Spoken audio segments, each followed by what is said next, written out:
Also, liebe Leute, hier haben wir jetzt unsere Unfallstelle und die sichern wir jetzt auch. Für das legen wir das Handy weg, Chantal. Dankeschön vielmals.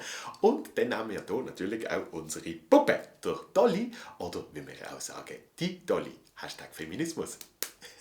Ja, und die Dolly tun wir jetzt nach dem ABCD-Schema analysieren und je nachdem tun wir lebensrettende Maßnahmen einleiten. Das macht man wie? Richtig, mit Beatmung und natürlich genau mit Drucken. Song ab!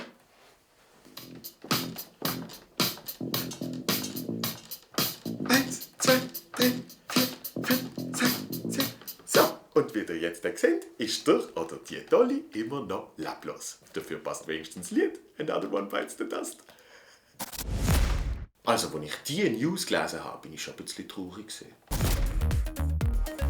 Nein! Sie wollen den Nothelferkurs abschaffen. Dabei sind das doch so wertvolle 8 Stunden in einem Leben, wo man nie hätte besser investieren können. Vor allem weiss ich auch noch alles. Also, zuerst... ich weiss noch, dass wenn es blutet, man ein Pflasterchen drauf machen sollte. Okay, ich gebe es zu, ich habe es vergessen. Ich könnte dank Medical Detectives Folgen jeden Mord forensisch ganz genau analysieren. Aber ich habe keine Ahnung, was man machen muss, wenn mal ein Arm blutet. Aber der Nothelferkurs soll nicht wegen dem abgeschafft werden, sondern auch, weil mittlerweile jeder ein Handy hat. Ja klar, macht ja Sinn. Dann kann man einfach googlen, was man machen muss. Oder ein Foto machen und es bei Instagram posten. Oder sogar noch 30 Stutz verdienen als 20 Minuten Leserreporter. Früher hat ja die erste Hilfe Gabi geheissen. Heutzutage heisst ja niemand mehr Gabi. Darum heisst es jetzt ABCD-Schema. A steht für Airway. Sorry, aber ich fliege nur Swiss. B steht für Breathing. Mein Lieblingswiederbelebungspunkt: Maul auf Nase mit 2 Beatmungsstößen. C steht für Circulation. Ist es ein Velofahrer? So you can see it doesn't.